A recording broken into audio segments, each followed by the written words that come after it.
Hello, I'm Dr. Lisa Belisle. You are listening to or watching Radio Maine, where each week we explore and celebrate creativity and the human spirit. We are sponsored by the Portland Art Gallery in Portland, Maine.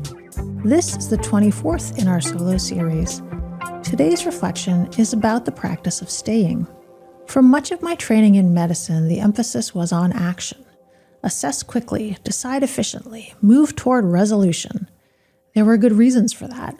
In acute situations, decisiveness matters. But over time, I learned that some of the most meaningful moments in medicine happened when nothing was fixed and nothing moved forward quickly. They happened when I stayed. There were patients who came in with symptoms that didn't resolve neatly. Their stories unfolded slowly. What mattered most wasn't a decisive intervention, but the willingness to remain present across visits, across uncertainty, and across time. Staying does not always look dramatic. Sometimes it looks like sitting quietly while someone searches for words. Sometimes it looks like returning to the same conversation again, knowing it will not be finished today. Sometimes it looks like resisting the urge to redirect or reassure too quickly. Staying requires attention, and attention, over time, builds trust. I came to understand that staying is not passive.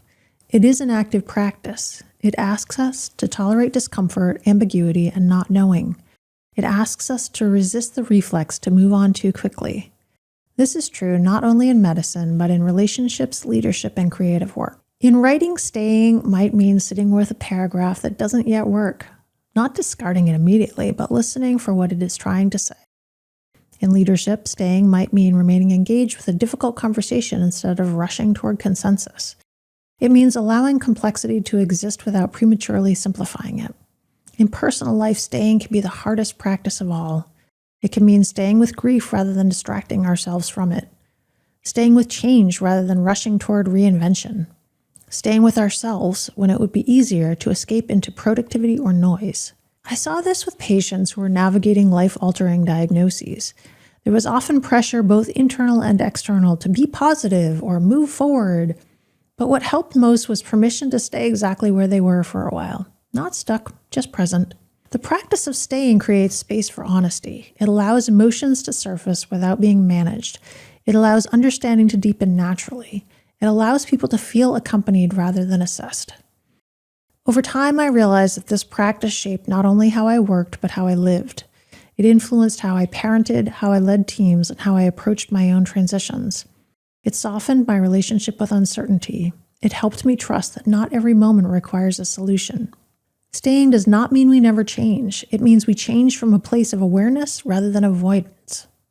This is something I return to often in my writing on the Bountiful Path. Many of us are navigating lives that ask us to hold competing demands, evolving identities, and ongoing uncertainty. Staying helps us remain grounded while those forces move around us. It is also an act of respect. When we stay, we signal that what is happening matters, that the person in front of us matters, and that the moment deserves our full presence.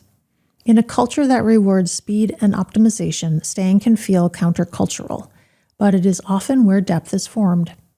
So here's an invitation for this week. Notice where you are tempted to rush. Where might staying serve you better than moving on?